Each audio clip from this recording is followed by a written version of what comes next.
কুল্লু নাফসিন যায়কাতুল মাউত, মরতে আপনাকে আমাকে হবে। হে তরুণ যুবকেরা, হে আমার বন্ধুরা, মরতে যখন আপনাকে আমাকে হবে, মৃত্যুর আগে একটু তৈরি হতে হবে, একটু প্রস্তুতি নিতে হবে। আমার দয়ার নবীকে, দয়ার নবী সাহাবাদের জিজ্ঞাসা করেছেন, হে সাহাবীরা বলো দেখি, দুনিয়ার মধ্যে কোন মানুষটা চালাক? বাবাজি আমার, দুনিয়ার মধ্যে কোন মানুষটা বিচক্ষণ? দুনিয়ার মধ্যে কোন মানুষটা বুদ্ধিমান? দুনিয়ার মধ্যে কোন মানুষটা জ্ঞানী? হে তরুণ যুবকেরা, হে আমার মুরব্বিয়ানিরা, আমি আপনি বলতে থাকবো, যে মানুষটা বেশি পয়সা ইনকাম করেছেন, যে মানুষটা রাস্তার ধারে প্লটের উপর প্লট জায়গা কিনে রেখেছেন, যেই মানুষটা মার্কেটে মার্কেটে বড় বড় ভাই আমার দোকান কিনে রেখেছে, মার্কেট করেছেন, বড় বড় বিল্ডিং তৈরি করে ফেলেছেন, যে মানুষটা ভাই আমার তার বাড়ি ঘর বিল্ডিংটাকে সুন্দর করে সাজিয়ে ফেলেছেন, যে মানুষটা দুনিয়ার জমিনে অনেক টাকা পয়সার মালিক হয়েছে, এই মানুষটা দুনিয়ার জমিনে অনেক বাবা জ্ঞানী, অনেক বুদ্ধিমান, অনেক বিচক্ষণ, অনেক চালাক বলে আমরা বলবো? না না না, ইসলাম বলছে ওই মানুষটা চালাক নয়, বরং ওই মানুষটা হলো চালাক যে মানুষটা মৃত্যুর আগে আল্লাহর দরবারে যাবার জন্য নামাজ, তেলাওয়াত, জিকির, আজকার, হজ, যাকাত, কালেমা, ইবাদত, বন্দেগী নিয়ে নিজের আমলটাকে গুছিয়ে নিতে পারলো, সে আল্লাহর দরবারে প্রকৃত চালাক বান্দার খাতায় নামটা উঠল। তাহলে আল্লাহর দরবারে কে চালাক? যে অনেক ইনকাম করেছে, যে জায়গা করেছে, বাড়ি করেছে, গাড়ি করেছে, সে চালাক? না না না, আল্লাহর দরবারে চালাক হলো ওই বান্দা যে মৃত্যুর আগে প্রস্তুত হয়ে গেছে। আপনি কলকাতায় গেলে আপনাকে প্রস্তুত হয়ে যেতে হবে না? যেতে হবে না? পকেটে টাকা নাই, কলকাতায় গেলে কেউ খেতে দেবে? কেউ খেতে দেবে? দোকানে দোকানে গিয়ে থালা নিয়ে দাঁড়াতে হয়, বাবা এক বাটি খাবার দাও, এক প্লেট ভাত দাও বলতে হবে, নাহলে মাল করি পকেটে নিয়ে যেতে হবে। ডাঁটসে দোকানে ঢুকবেন, পয়সা দেবেন, খাবেন। তাহলে যাওয়ার আগে প্রস্তুতি নিয়ে বেরোতে হবে। তো কবরের ঘরে যাবেন, সারা জীবনের মতো প্রস্তুতি কই আছে? কবরে যাবেন সারা জীবনের মতো প্রস্তুতিটা কই? কতটা নামাজ পড়েছেন, কতটা ইবাদত করেছেন? পয়সা তো আল্লাহ অনেক দিয়েছেন, হজে গেছেন, এখনো যাওয়া হয়নি, বয়স হয়নি হুজুর। বয়সটা হোক না, এখন তো ইনকামের টাইম হুজুর, শুধু ইনকাম করতে হবে, আখেরটা গুছিয়ে নিয়ে একটু তারপর বয়স হলে যাব। ওই বয়স হতে হতে হতে হতে পটলডাঙ্গায় চলে গেল, হজে আর যাওয়া হলো না। আছে না নাই? বন্ধুরা আমার, তরুণ যুবকেরা আমার, মুরব্বিয়ানেরা আমার, আল্লাহ রাব্বুল আলামিন নিয়ে গেলেন আমাকে এবারে, গতবারে আল্লাহ নিয়ে গেলেন, এবারও নিয়ে গেলেন। গিয়ে দেখে এলাম ভাই আমার, এই যত বুড়ো মানুষ ভারত, পাকিস্তান আর বাংলাদেশ, কোথাকার? ভারত, পাকিস্তান আর বাংলাদেশ, সারা বিশ্ব থেকে যত হাজি আসছে সব ইয়ং, একেবারে তরতাজা যুবক। আপনি যদি বুড়ো বয়সে 70 বছর 80 বছর বয়স হলে হজে যাবেন ঠিক করেন, আপনি ওই হাজারে আসওয়াদ চুম্বন দিতে পারবেন? সেখানে এই তরতাজা লোকগুলো সব ভাই আমার, বিরাট বিরাট চেহারা, ইন্দোনেশিয়া, মালয়েশিয়া, সাউথ আফ্রিকা, মিশর, ইজিপ্টের লোক, বিরাট তাদের শরীর, তাদের পাশে দাঁড়ানো যাবে না। চুম্বন দেবেন কি করে? আপনার তো দাঁড়ানোর ক্ষমতা নেই, একটা ধাক্কা মারবে ছিটকে পড়ে যাবেন। তাহলে একটু তরতাজা যুবক অবস্থায় গেলে তবু চান্স পেতে পারেন, বুঝতে পারছেন? যদি আপনি ইয়ং বয়সে না যান, তাহলে আপনি গারে হেরা, জাবালে নূর, যে পর্বতে আল্লাহর কোরআন নাজিল হয়েছিল, প্রথম সূরা আলাকের 5টা আয়াত, ইকরা বিইসমি রাব্বিকাল্লাযী খলাক, আপনাদের মনে আছে ভাই আমার, দোস্ত আমার, সেই সূরা আলাক প্রথম যে কোরআন মাজিদ নাজিল হয়েছিল, যে পাহাড়ের গুহাতে আমার রাসূলে পাক সাল্লাল্লাহু আলাইহি সাল্লাম ভাই আমার দীর্ঘদিন ধরে আল্লাহর ধ্যানে ইবাদতে মশগুল ছিলেন, সেই পাহাড়ের সেই জায়গাটা দেখা নসিব হবে তো দেখতে মন চায় না? আপনি সেই জায়গায় গেলেন, অথচ আপনি দেখতে পাচ্ছেন না। পাহাড়ে উঠতে হবে অন্তত 2.5-3 ঘন্টা, আমাদের মতো এই রুগা পাতলা শরীরের 2.5-3 ঘন্টা লাগে। তাহলে 70 বছর বয়স হলে উঠতে কিরম হবে বুঝতে পারছেন? সকাল থেকে সন্ধ্যা হয়ে যাবে, তো উঠতে পারবে কিনা বলা মুশকিল। ইয়ং বয়সে যেতে হবে, জাবালে সুর, সুর পাহাড়, গারে সুর, সুরে সুর গুহা।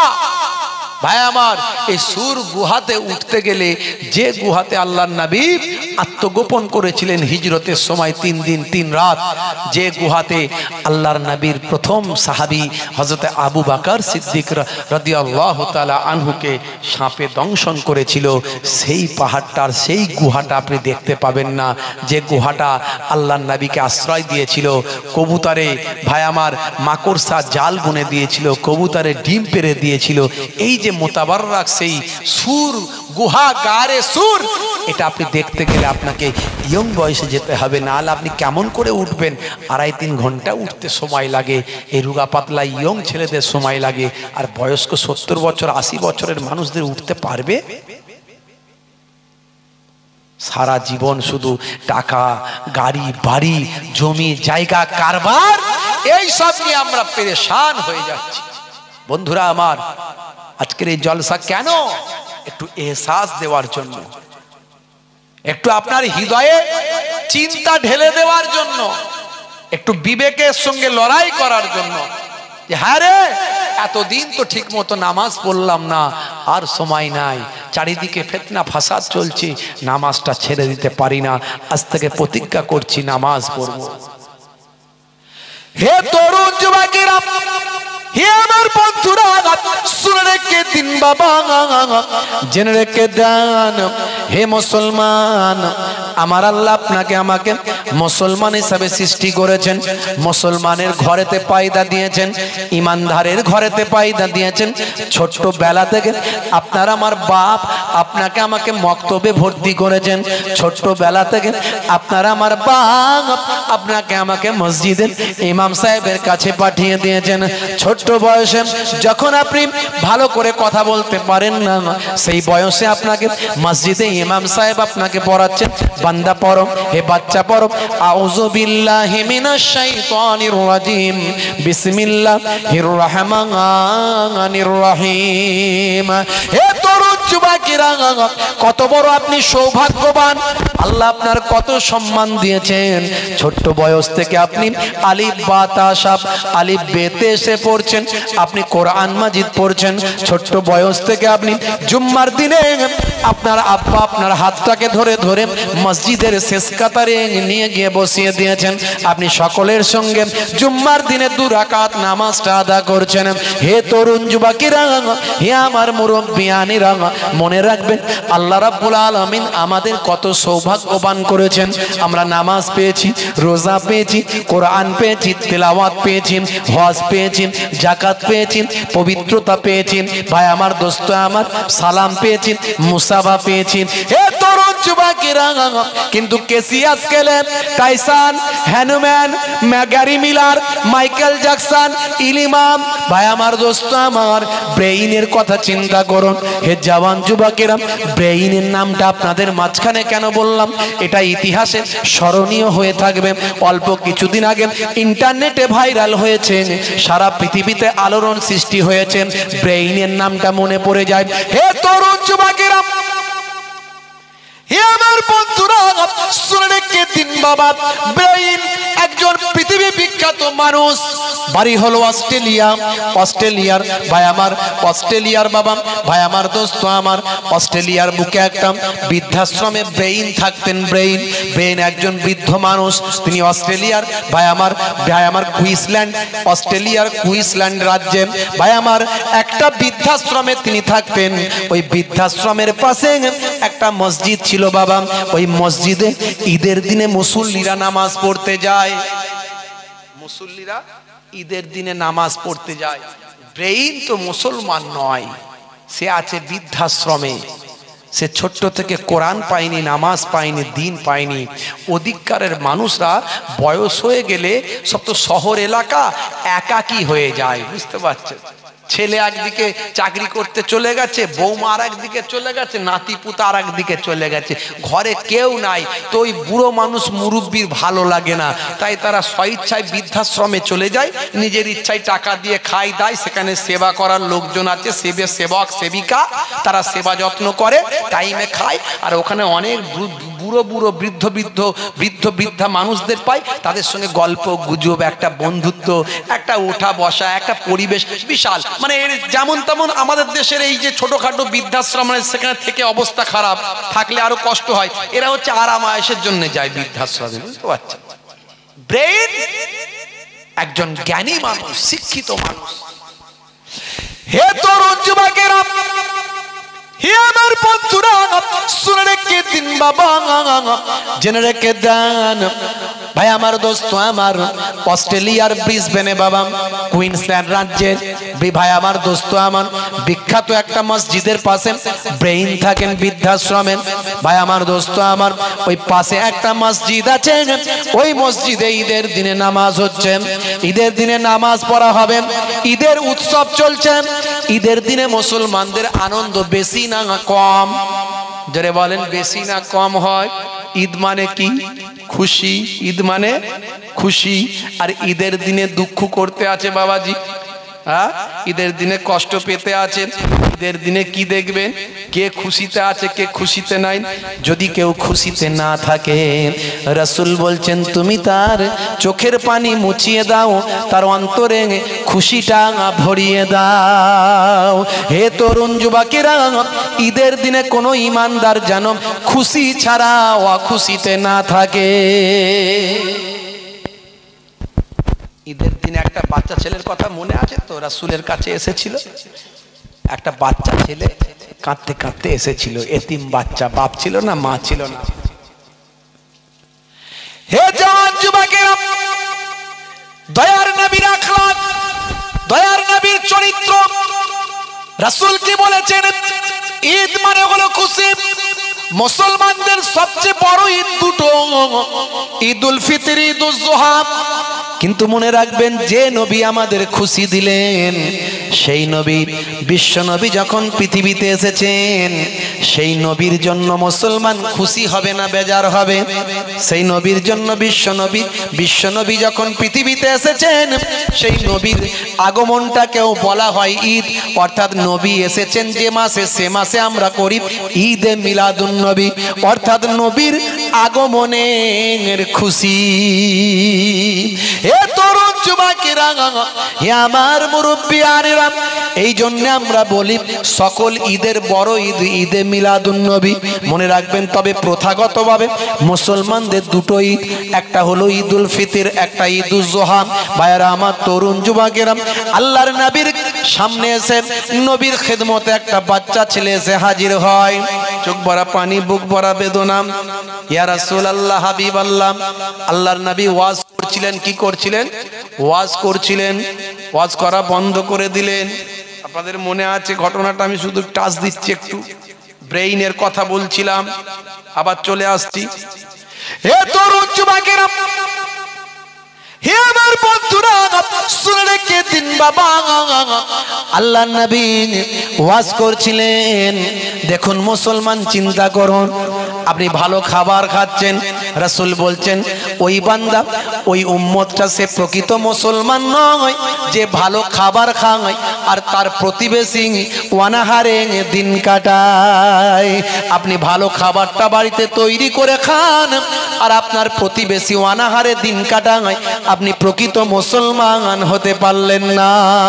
এ তরুণ যুবকেরা, আল্লাহর নবী ওয়াজ করছিলেন।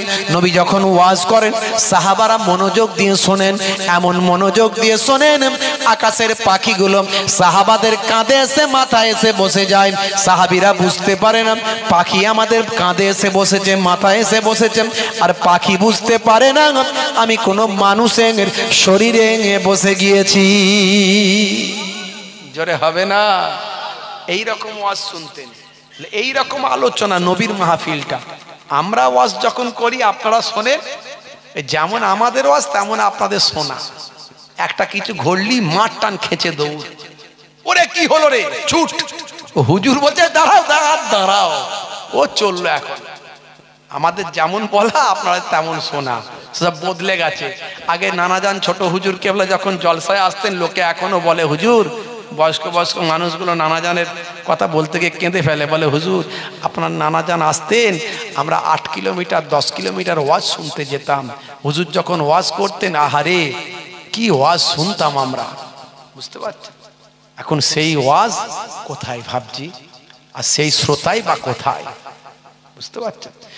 হে তরুণ যুবকেরা, হে আমার বন্ধুরা, শুনে রেখে দিন বাবা, আল্লাহর নবী ওয়াজ বন্ধ করে বললেন, বাবা ছেলে কাঁদছো কেন বাবা, আজকে ঈদের দিনে চোখে কেন পানি?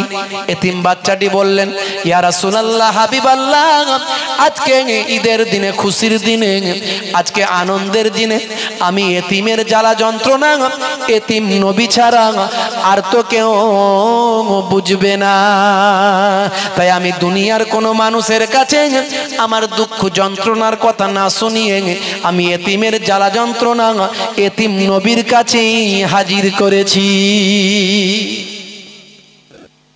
আল্লাহর নবী জরুরি আলোচনা বন্ধ করলেন, এত গুরুত্বপূর্ণ আলোচনা ওয়াজ বন্ধ করলেন। বাচ্চাটিকে, ছোট্ট 6 বছরের বাচ্চাটিকে কোলে তুলে নিলেন, আদর করলেন, চুমু খেলেন। সঙ্গে সঙ্গে হাদিসের ভাষা এসেছে, হাদিসের মধ্যে এসে গেছে, প্রথম যেটা নবী করেছিলেন, কোনো কথা জিজ্ঞাসা না করে সঙ্গে সঙ্গে নবী আমার ওই কান্নায় রত বাচ্চাটাকে এ গালে একটা চুম্বন স্নেহপূর্ণ, ওই গালে একটা স্নেহপূর্ণ চুম্বন দান করেছিলেন। তারপরে বলেছিলেন, হে বাচ্চা তুমি কাঁদছো কেন? লেমা লেমা কি জন্য তোমার এই অবস্থা? কেন তুমি কাঁদছো? কেন তুমি কাঁদছো? লেমা তুম কি কাপ, কেন তুমি কাঁদছো? কেন তুমি কাঁদছো বাবা? হয় এমন সময় বাচ্চাটি যখন দুঃখের কথা, কষ্টের কথা শুনিয়েছিল, তার আজকের আনন্দের দিনে দুঃখ দুর্দশার সীমা পরিসীমা নাই।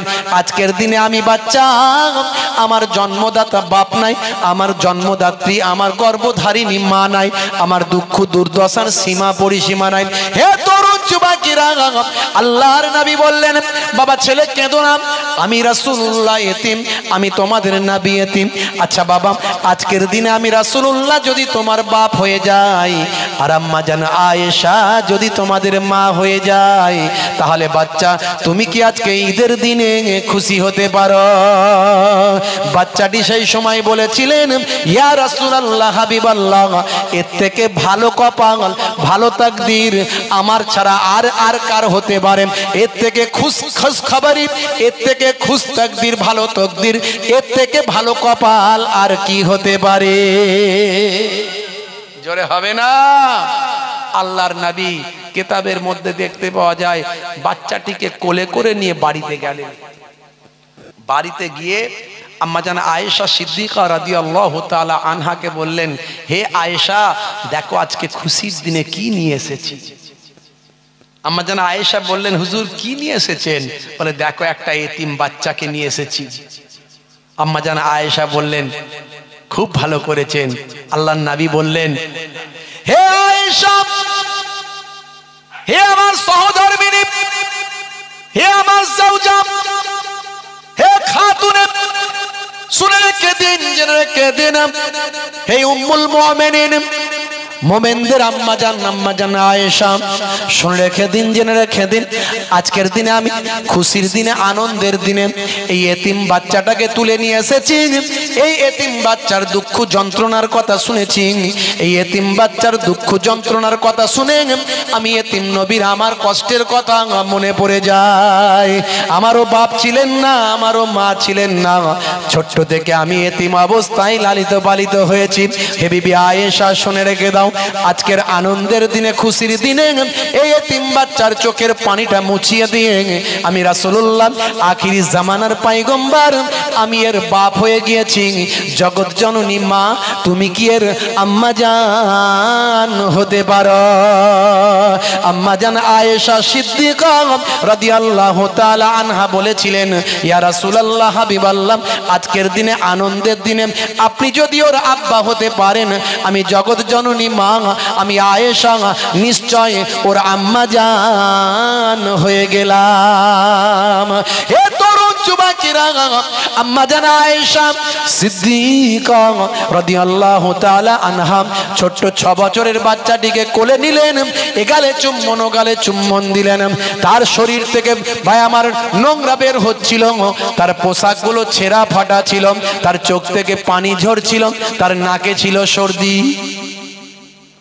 এই রকম একটা বাচ্চা, তার শরীরে ছিল ময়লা, চোখে পানি, নাকে সর্দি, গায়ে গা দিয়ে সৌগন্ধ নয় বরং কিছু দুর্গন্ধ হালকা, পোশাকগুলো ছেঁড়া ফাটা নোংরা। হে জওয়ান যুবকেরা, আম্মা জান আয়েশা সিদ্দিকা রাদিয়াল্লাহু তাআলা আনহা আম্মা জান চলে গেলেন, গোসলখানায় নিয়ে গেলেন, বাচ্চাটিকে পরিষ্কার করলেন, লাইয়ে দিলেন, গোসল করিয়ে দিলেন, পরিষ্কার কাপড় পরিয়ে দিলেন, গায়ে হাতে বাবা ভাই আমার সুন্দর করে সাজিয়ে দিলেন, মাথাটা আঁচড়ে দিলেন, নতুন পোশাক পরিয়ে দিলেন। হে তরুণ যুবকেরা, বাচ্চাটিকে সুন্দর করে সাজিয়ে দিয়ে বললেন, বাবা ছেলে, আজ থেকে তুমি আর বলবে না তোমার বাপ নাই মা নাই, আমি আয়েশা তোমার মা হলাম, আর জগতের শেষ নবী আখেরি জামানার পয়গম্বর তোমার আব্বা জান। তোমার মতো এত ভালো কপাল পৃথিবীর আর কারো নাই। বাবা ছেলে, আজ থেকে তুমি আর কাঁদবে না, তুমি আর কখনো বলবে না তোমার বাপ নাই তোমার মা নাই। আমি তোমাকে সাজিয়ে দিলাম বাবা, ভালো পোশাক পরিয়ে দিলাম বাবা, মাথাটা আঁচড়ে দিলাম বাবা, গায়ে খুশবু লাগিয়ে দিলাম বাবা। এখন তুমি যাও যাও। কিছু সময় আগে মদিনার বাচ্চারা তোমাকে দেখেছিল, তোমাকে কাঁদতে দেখেছিল, তোমার শরীরে নোংরা দেখেছিলাম, তোমার চোখ দিয়ে পানি দেখেছিলাম, তোমার নাক দিয়ে সর্দি দেখেছিলাম, তোমার গা দিয়ে দুর্গন্ধ দেখেছিল। যাও যাও, তাদের গিয়ে দেখিয়ে আসো। এখন তুমি বাপ পেয়েছ, এখন তুমি মা পেয়েছ, মদিনার বাচ্চাদের গিয়ে খবরটা জানিয়ে দিয়েছ। জোরে হবে না? জোরে হবে না? ছোট বাচ্চাটা ঈদের দিনে আনন্দ করতে করতে সুন্দর পোশাক পরে মদিনার বাচ্চাদের মাঝখানে গেল। মদিনার বাচ্চারা খেলাধুলা ছেড়ে দিয়ে বলে, হ্যাঁ তোর তো কিছু সময় আগে দেখলাম ছেঁড়া ফাটা পোশাক ছিল, তুই কাঁদছিলিস, চোখ দিয়ে পানি ঝরছিল দুঃখে কষ্টে, নাক দিয়ে সর্দি, গা দিয়ে দুর্গন্ধ, এখন তোর এত সুন্দর পোশাক পরিচ্ছদ কে করে দিল? সাজিয়ে গুছিয়ে কে দিল?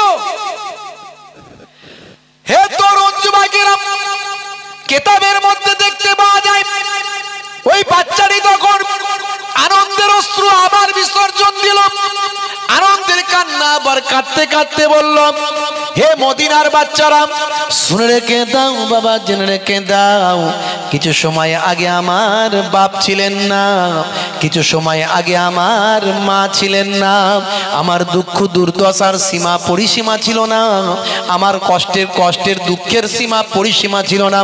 এখন আমি এমন বাপের বাপ পেয়েছি, এমন মায়ের মা পেয়েছি, যে বাপ যে মা পৃথিবীর জমিনে আর কখনো কেউ তা পাবে না।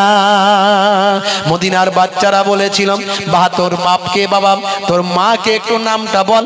সেই সময় ওই বাচ্চাটি বলেছিল, আমার বাপ হলেন জগতের শেষ নবী আখিরি জামানার পয়গম্বর জনাবে মুহাম্মদুর রাসূলুল্লাহ, তিনি হলেন আমার আব্বা জান। আর উম্মাহাতুল মুমিনিন, জগতের মুমিনদের আম্মা জান, আম্মা জান আয়েশা সিদ্দিকা রাদিয়াল্লাহু তাআলা আনহা, তিনি হলেন আমার আম্মা জান। এমন সময় মদিনার বাচ্চাগুলো আনন্দে কাঁদতে গিয়ে বলেছিল, হাই রে হাই, আজকে ঈদের দিনে যদি আমাদেরও বাপ না থাকতেন, মা না থাকতেন, তাহলে আমরাও তোর মতো আল্লাহর নবীকে আমাদের বাপ হিসাবে পেতাম, আর আল্লাহর নবীর স্ত্রী আম্মা জান আয়েশাকে আমাদের মা হিসাবে পেয়ে যেতাম। জোরে হবে না? আল্লাহর নবী মানুষের কষ্ট দূর করেছে, চোখের পানি মুছিয়ে দিয়েছে। তুমি যখন ভালো খাবার খাবে, পাশের বাড়ির গরিবটার বাড়িতে পাঠিয়ে দেবে। যদি তোমার পাঠানোর ক্ষমতা না থাকে, যদি মনে হয় তার ঘরে পাঠালে তোমার খাবার কমে যাবে, তাদের ছেলেদের কাছে খাবারটা দিলে তোমার ছেলেরা খেতে পাবে না, তাহলে ভালো খাবার যখন খাবে, গরিবের বাচ্চারা যেন জানতে না পারে এমন ভাবে খাও। কার নির্দেশ? রাসূলের নির্দেশ। আর আমরা একটু ভাবুন তো দেখি, আমার ছেলেটা খুব ভালোভাবে থাকে, ভালোভাবে খায়, ভালোভাবে ঘোরে, যার যার যার বাড়িতে অনাহারে ওয়ার্দাহারে দিন কাটায়, যার বাড়ির ওই গরিবের বাচ্চাটা তার বাপ নাই মা নাই, তাদের কথা আমরা কতটা চিন্তা করি।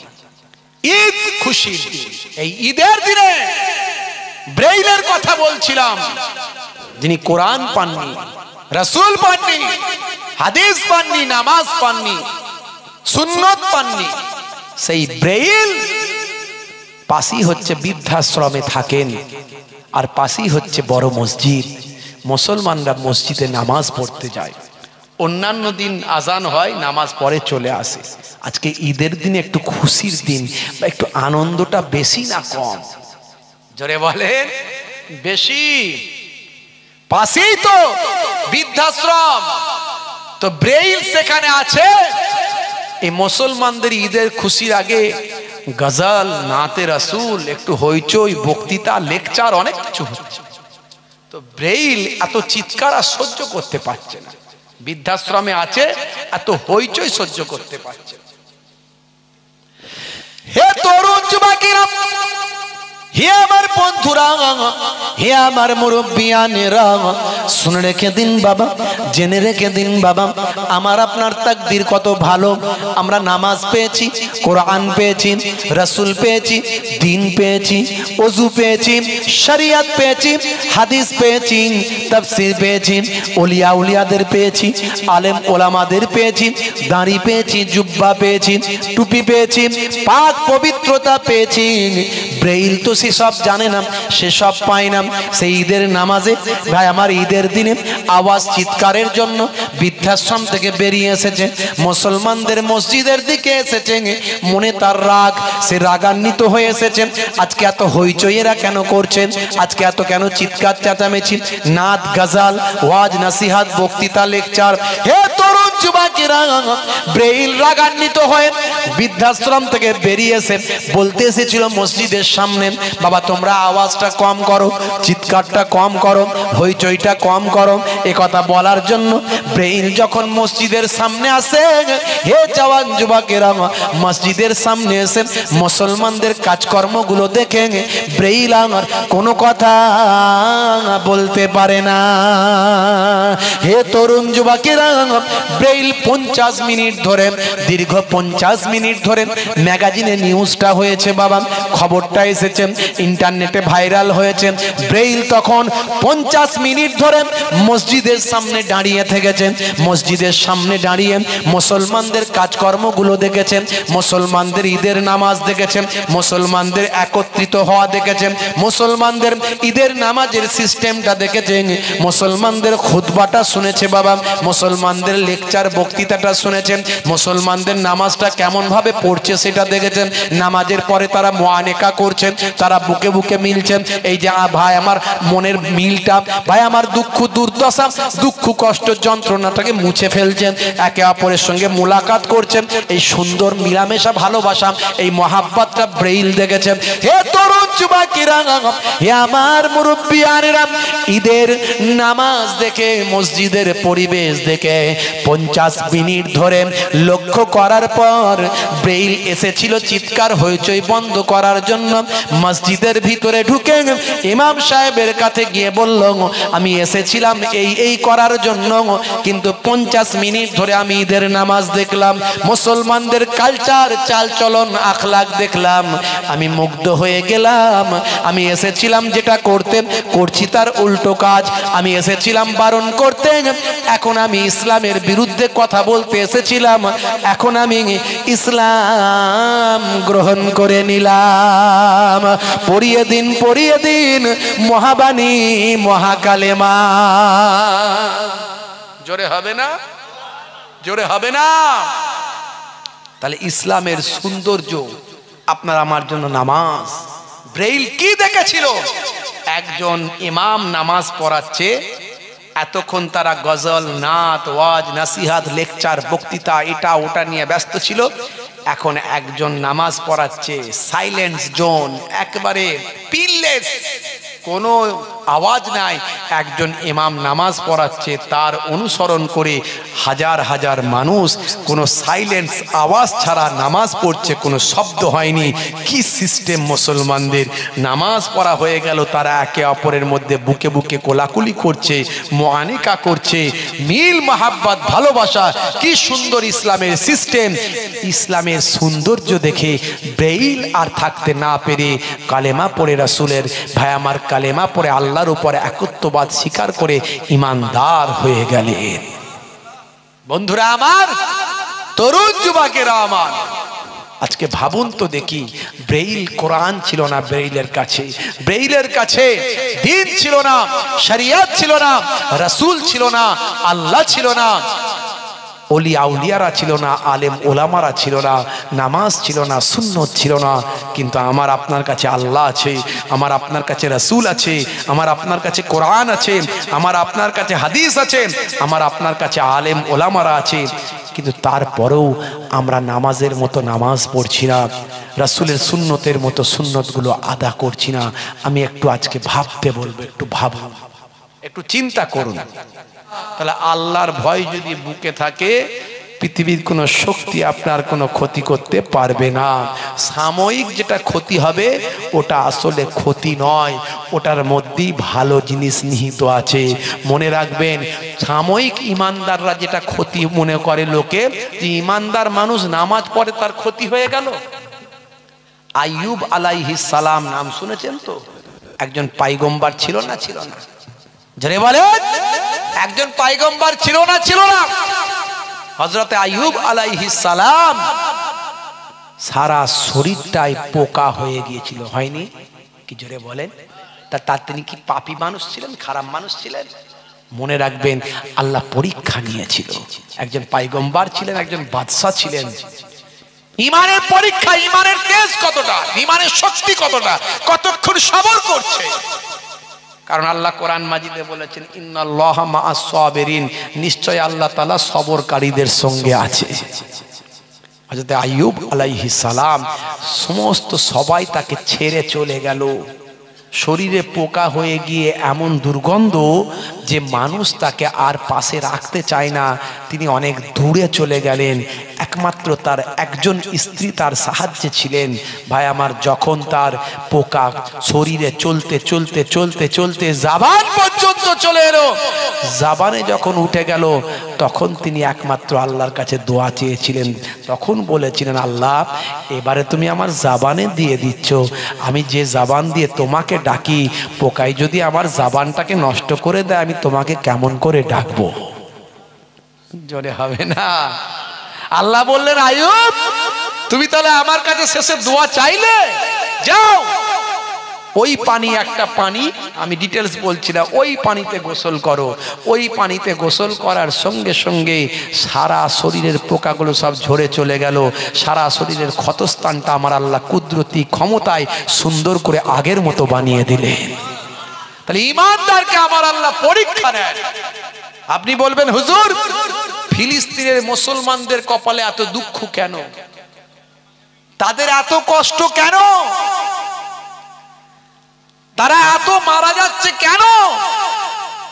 তারা এত শহীদ হচ্ছে, তারপরেও এত ভিডিও যে ভাইরাল হচ্ছে, একটা ভিডিওতে দেখেছেন তারা আল্লাহর উপর নারাজ হয়ে আল্লাহকে গালাগালি করছে? দেখেছেন? এই দেখেছেন একটাও কেউ? আল্লাহ, আমরা তোমাকে ডাকি, তোমার ইবাদত করি, আমাদের মেরে ফেলছে, তুমি দেখতে পাচ্ছ না? একটাও বলেছে? যেটা বলেন বলেছে?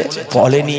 বরং তারা বারবার আল্লাহর কাছে শুকরিয়া করেছে, আল্লাহ তোমার কাছে শুকরিয়া আদা করি, আমার আল্লাহর কাছে শুকরিয়া আদা করি, আল্লাহ তুমি হেফাজত করো, আল্লাহ তুমি জালিমদের বদলা নাও, আল্লাহ তুমি জুলুমের অবসান ঘটাও। এ আল্লাহ, আল্লাহর কাছে আমরা সাহায্য প্রার্থনা করি, আল্লাহ আমাদের হেফাজত করবেন। তারা সর্বদাই এত মুসিবতে পড়েও, এত কষ্টে পড়েও একবার গাজার উত্তর থেকে দক্ষিণে যায়, একবার দক্ষিণ থেকে উত্তরে আসে, একবার উত্তর থেকে পশ্চিমে যায়, একবার পশ্চিম থেকে দক্ষিণে আসে। এই ছোট্ট ঘেরাটোপের মধ্যে মাত্র 42 কিলোমিটার, 42 বর্গ কিলোমিটার। ভাই আমার এই ছোট্ট 42 কিলোমিটারের মধ্যে মাত্র অল্প জায়গার মধ্যে তারা এই মাথা থেকে ও মাথা জায়গা ভাই আমার কাপড় চোপড় বাসনপত্র নিয়ে ছুটছে, বাচ্চা কাচ্চা নিয়ে আবার ও মাথা থেকে এ মাথা ছুটছে। কখন তাদের মাথায় বোমা পড়ছে, অ্যাম্বুলেন্সে করে যাচ্ছে, অ্যাম্বুলেন্সে বোমা ফেলছে, হসপিটালে আছে, হসপিটালে বোমা ফেলছে। জালেম ইসরাইল, অভিশপ্ত ইসরাইল। আমার আল্লাহ ইসরাইলের চরিত্রকে সারা পৃথিবীর 200 কোটি শুধু নয় 700 কোটি মানুষের কাছে দেখিয়ে দেওয়ার জন্য ভাই আমার আজকে ফিলিস্তিনের উপর পরীক্ষা চলছে। হে ফিলিস্তিনবাসী, তোমরা মারা যাবে, মনে রাখবে তোমাদের উপর আমি পরীক্ষা নিচ্ছি। মানুষের শরীরটা তো খোলস, আসল তো আত্মা, সেই আত্মা তো ক্ষতি করতে কেউ একটু তৈরি হতে হবে, একটু প্রস্তুতি নিতে হবে। আমার দয়ার নবীকে, দয়ার নবী সাহাবাদের জিজ্ঞাসা করেছেন, হে সাহাবীরা বলো দেখি দুনিয়ার মধ্যে কোন মানুষটা চালাক? বাবাজি আমার, দুনিয়ার মধ্যে কোন মানুষটা বিচক্ষণ? দুনিয়ার মধ্যে কোন মানুষটা বুদ্ধিমান? দুনিয়ার মধ্যে কোন মানুষটা জ্ঞানী? হে তরুণ যুবকেরা, হে আমার মুরব্বিয়ানিরা, আমি আপনি বলতে থাকবো যে মানুষটা বেশি পয়সা ইনকাম করেছেন, যে মানুষটা রাস্তার ধারে প্লটের উপর প্লট জায়গা কিনে রেখেছেন, যেই মানুষটা মার্কেটে বড় বড় ভাই আমার দোকান কিনে রেখেছে, মার্কেট করেছেন, বড় বড় বিল্ডিং তৈরি করে ফেলেছেন, যে মানুষটা ভাই আমার তার বাড়ি ঘর বিল্ডিংটাকে সুন্দর করে সাজিয়ে ফেলেছেন, যে মানুষটা দুনিয়ার জমিনে অনেক টাকা পয়সার মালিক হয়েছেন, এই মানুষটা দুনিয়ার জমিনে অনেক বাবা জ্ঞানী, অনেক বুদ্ধিমান, অনেক বিচক্ষণ, অনেক চালাক বলে আমরা বলবো? না না না, ইসলাম বলছে ওই মানুষটা চালাক নয়, বরং ওই মানুষটা হলো চালাক যে মানুষটা মৃত্যুর আগে আল্লাহর দরবারে যাবার জন্য নামাজ, তেলাওয়াত, জিকির, আজকার, হজ, যাকাত, কালেমা, ইবাদত, বন্দেগী নিয়ে নিজের আমলটাকে গুছিয়ে নিতে পারলো, সে আল্লাহর দরবারে প্রকৃত চালাক বান্দার খাতায় নামটা উঠল। তাহলে আল্লাহর দরবারে কে চালাক? যে অনেক ইনকাম করেছে, যে জায়গা করেছে, বাড়ি করেছে, গাড়ি করেছে, সে চালাক? না না না, আল্লাহর দরবারে চালাক হলো ওই বান্দা যে মৃত্যুর আগে প্রস্তুত হয়ে গেছে। আপনি কলকাতায় গেলে আপনাকে প্রস্তুত হয়ে যেতে হবে না? যেতে হবে না? পকেটে টাকা নাই, কলকাতায় গেলে কেউ খেতে দেবে? কেউ খেতে দেবে? দোকানে দোকানে গিয়ে থালা নিয়ে দাঁড়াতে হয়, বাবা এক বাটি খাবার দাও, এক প্লেট ভাত দাও বলতে হবে, নাহলে মাল করি পকেটে নিয়ে যেতে হবে। ডাঁটসে দোকানে ঢুকবেন, পয়সা দেবেন, খাবেন। তাহলে যাওয়ার আগে প্রস্তুতি নিয়ে বেরোতে হবে। তো কবরের ঘরে যাবেন, সারা জীবনের মতো প্রস্তুতি কই আছে? কবরে যাবেন সারা জীবনের মতো প্রস্তুতিটা কই? কতটা নামাজ পড়েছেন, কতটা ইবাদত করেছেন? পয়সা তো আল্লাহ অনেক দিয়েছেন, হজে গেছেন, এখনো যাওয়া হয়নি, বয়স হয়নি হুজুর। বয়সটা হোক না, এখন তো ইনকামের টাইম হুজুর, শুধু ইনকাম করতে হবে, আখেরটা গুছিয়ে নিয়ে একটু তারপর বয়স হলে যাব। ওই বয়স হতে হতে হতে হতে পটলডাঙ্গায় চলে গেল, হজে আর যাওয়া হলো না। আছে না নাই? বন্ধুরা আমার, তরুণ যুবকেরা আমার, মুরব্বিয়ানেরা আমার, আল্লাহ রাব্বুল আলামিন নিয়ে গেলেন আমাকে এবারে, গতবারে আল্লাহ নিয়ে গেছিলেন, এবারও নিয়ে গেলেন। গিয়ে দেখে এলাম ভাই আমার এই যত বুড়ো মানুষ ভারত, পাকিস্তান আর বাংলাদেশ, কোথাকার? ভারত, পাকিস্তান আর বাংলাদেশ, সারা বিশ্ব থেকে যত হাজি আসছে সব ইয়ং, একেবারে তরতাজা যুবক। আপনি যদি বুড়ো বয়সে 70 বছর 80 বছর বয়স হলে হজে যাবেন ঠিক করেন, আপনি ওই হাজারে আসওয়াদ চুম্বন দিতে পারবেন? সেখানে এই তরতাজা লোকগুলো সব ভাই আমার বিরাট বিরাট চেহারা, ইন্দোনেশিয়া, মালয়েশিয়া, সাউথ আফ্রিকা, মিশর, ইজিপ্টের লোক, বিরাট তাদের শরীর, তাদের পাশে দাঁড়ানো যাবে না। চুম্বন দেবেন কি করে? আপনার তো দাঁড়ানোর ক্ষমতা নেই, একটা ধাক্কা মারবে ছিটকে পড়ে যাবেন। তাহলে একটু তরতাজা যুবক অবস্থায় গেলে তবু চান্স পেতে পারেন, বুঝতে পারছেন? যদি আপনি ইয়ং বয়সে না যান, তাহলে আপনি গারে হেরা, জাবালে নূর, যে পর্বতে আল্লাহর কোরআন নাজিল হয়েছিল প্রথম সূরা আলাকের 5টা আয়াত, ইকরা বিইসমি রাব্বিকাল্লাযী খলাক। আপনাদের মনে আছে ভাই আমার, দোস্ত আমার, সেই সূরা আলাক প্রথম যে কোরআন মাজিদ নাজিল হয়েছিল, যে পাহাড়ের গুহাতে আমার রাসূলে পাক সাল্লাল্লাহু আলাইহি সাল্লাম ভাই আমার দীর্ঘদিন ধরে আল্লাহর ধ্যানে ইবাদতে মশগুল ছিলেন, সেই পাহাড়ের সেই জায়গাটা দেখা নসিব হবে তো দেখতে মন চায় না? আপনি সেই জায়গায় গেলেন অথচ আপনি দেখতে পাচ্ছেন না। পাহাড়ে উঠতে হবে অন্তত 2.5-3 ঘন্টা। আমাদের মতো এই রুগা পাতলা শরীরের 2.5-3 ঘন্টা লাগে, তাহলে 70 বছর বয়স হলে উঠতে কিরম হবে বুঝতে পারছেন? সকাল থেকে সন্ধ্যা হয়ে যাবে, তো উঠতে পারবে কিনা বলা মুশকিল। ইয়ং বয়সে যেতে হবে। জাবালে সুর, সুর পাহাড়, গারে সুর, সুরে সুর গুহা। ভাই আমার, এই সুর গুহাতে উঠতে গেলে, যে গুহাতে আল্লাহর নবী আত্মগোপন করেছিলেন হিজরতের সময় 3 দিন 3 রাত, যে গুহাতে আল্লাহর নবীর প্রথম সাহাবী হযরত আবু বকর সিদ্দিক রাদিয়াল্লাহু তাআলা আনহুকে সাপে দংশন করেছিল, সেই পাহাড়টার সেই গুহাটা আপনি দেখতে পাবেন না। যে গুহাটা আল্লাহর নবীকে আশ্রয় দিয়েছিল, কবুতরে ভাই আমার মাকড়সা জাল বুনে দিয়েছিল, কবুতরে ডিম পেড়ে দিয়েছিল, এই যে মোতাবাররাক সেই সুর গুহা গারে সুর, এটা আপনি দেখতে গেলে আপনাকে ইয়ং বয়সে যেতে হবে, না হলে আপনি কেমন করে উঠবেন? 2.5-3 ঘন্টা উঠতে সময় লাগে। এই রুগা পাতলা ইয়ং ছেলেদের সময় লাগে, আর বয়স্ক 70 বছর 80 বছরের মানুষদের উঠতে পারবে? সারা জীবন শুধু টাকা, গাড়ি, বাড়ি, জমি জায়গা, কারবার, এই সব নিয়ে আমরা পেরেশান হয়ে যাচ্ছি। বন্ধুরা আমার, আজকের এই জলসা কেন? একটু এহসাস দেওয়ার জন্য, একটু আপনার হৃদয়ে চিন্তা ঢেলে দেওয়ার জন্য, একটু বিবেকের সঙ্গে লড়াই করার জন্য, যে হ্যাঁ রে, এতদিন তো ঠিক মতো নামাজ পড়লাম না, আর সময় নাই, চারিদিকে ফিতনা ফাসাদ চলছে, নামাজটা ছেড়ে দিতে পারি না, আজ থেকে প্রতিজ্ঞা করছি নামাজ পড়ব। হে তরুণ যুবকেরা, হে আমার বন্ধুরা, শুনে রেখে দিন বাবা, জেনে রেখে দেন, হে মুসলমান, আমার আল্লাহ আপনাকে আমাকে মুসলমান হিসাবে সৃষ্টি করেছেন, মুসলমানের ঘরেতে পয়দা দিয়েছেন, ইমানদারের ঘরেতে পয়দা দিয়েছেন। ছোট্টবেলা থেকে আপনার আমার বাপ আপনাকে আমাকে মক্তবে ভর্তি করেছেন, ছোট্টবেলা থেকে আপনার আমার বাপ আপনাকে আমাকে মসজিদের ইমাম সাহেবের কাছে পাঠিয়ে দিয়েছেন। ছোট্ট বয়সে যখন আপনি ভালো করে কথা বলতে পারেন না, সেই বয়সে আপনাকে মসজিদে ইমাম সাহেব আপনাকে পড়াচ্ছেন, বান্দা পড়ো, হে বাচ্চা পড়ো, আউযু বিল্লাহি মিনাশ শাইতানির রাজিম, বিসমিল্লাহির রহমানির রহিম। হে তরুণ যুবকেরা, কত বড় আপনি সৌভাগ্যবান, আল্লাহ আপনার কত সম্মান দিয়েছেন। ছোট্ট বয়স থেকে আপনি আলিফ বা তা সাপ আলিফ বেতে এসে পড়ছেন, আপনি কোরআন মাজিদ পড়ছেন। ছোট্ট বয়স থেকে আপনি জুম্মার দিনে আপনার আব্বা আপনার হাতটাকে ধরে ধরে মসজিদের শেষ কাতারে নিয়ে গিয়ে বসিয়ে দিয়েছেন, আপনি সকলের সঙ্গে জুম্মার দিনে 2 রাকাত নামাজটা আদা করছেন। হে তরুণ যুবকেরা, হে আমার মুরব্বিয়ানিরা, মনে রাখবেন আল্লাহ রাব্বুল আলামিন আমাদের কত সৌভাগ্যবান করেছেন।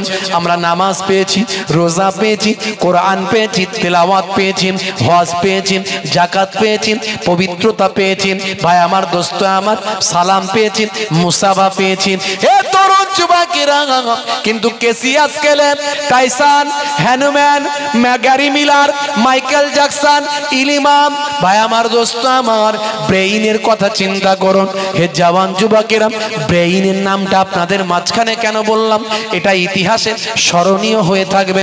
অল্প কিছুদিন আগে ইন্টারনেটে ভাইরাল হয়েছে, সারা পৃথিবীতে আলোড়ন সৃষ্টি হয়েছে, ব্রেইনের নামটা মনে পড়ে যায়। হে তরুণ যুবকেরা, হে আমার বন্ধুরা, শুনে রেখে দিন বাবা, ব্রেইন একজন পৃথিবী বিখ্যাত মানুষ, বাড়ি হলো অস্ট্রেলিয়া। অস্ট্রেলিয়ার ভাই আমার, অস্ট্রেলিয়ার বাবা ভাই আমার, দোস্ত আমার, অস্ট্রেলিয়ার বুকে একটা বৃদ্ধাশ্রমে ব্রেইন থাকতেন। ব্রেইন ব্রেইন একজন বৃদ্ধ মানুষ, তিনি অস্ট্রেলিয়ার ভাই আমার কুইন্সল্যান্ড, অস্ট্রেলিয়ার কুইন্সল্যান্ড রাজ্যে ভাই আমার একটা বৃদ্ধাশ্রমে তিনি থাকতেন। ওই বৃদ্ধাশ্রমের পাশে একটা মসজিদ ছিল বাবা। ওই মসজিদে ঈদের দিনে মুসল্লিরা নামাজ পড়তে যায়। মুসল্লিরা ঈদের দিনে নামাজ পড়তে যায়। ব্রেইন তো মুসলমান নয়, সে আছে বৃদ্ধাশ্রমে। সে ছোট্ট থেকে কোরআন পায়নি, নামাজ পায়নি, দিন পায়নি। অধিকারের মানুষরা বয়স হয়ে গেলে সব তো শহর এলাকা একাকী হয়ে যায়, বুঝতে পারছেন? ছেলে একদিকে চাকরি করতে চলে গেছে, বৌমা আর একদিকে চলে গেছে, নাতি পুতা আর একদিকে চলে গেছে, ঘরে কেউ নাই। তো ওই বুড়ো মানুষ মুরব্বির ভালো লাগে না, তাই তারা স্বইচ্ছায় বৃদ্ধাশ্রমে চলে যায়। নিজের ইচ্ছায় টাকা দিয়ে খায় দায়, সেখানে সেবা করার লোকজন আছে, সেবক সেবিকা, তারা সেবা যত্ন করে, টাইমে খায়। আর ওখানে অনেক বুড়ো বৃদ্ধা মানুষদের পায়, তাদের সঙ্গে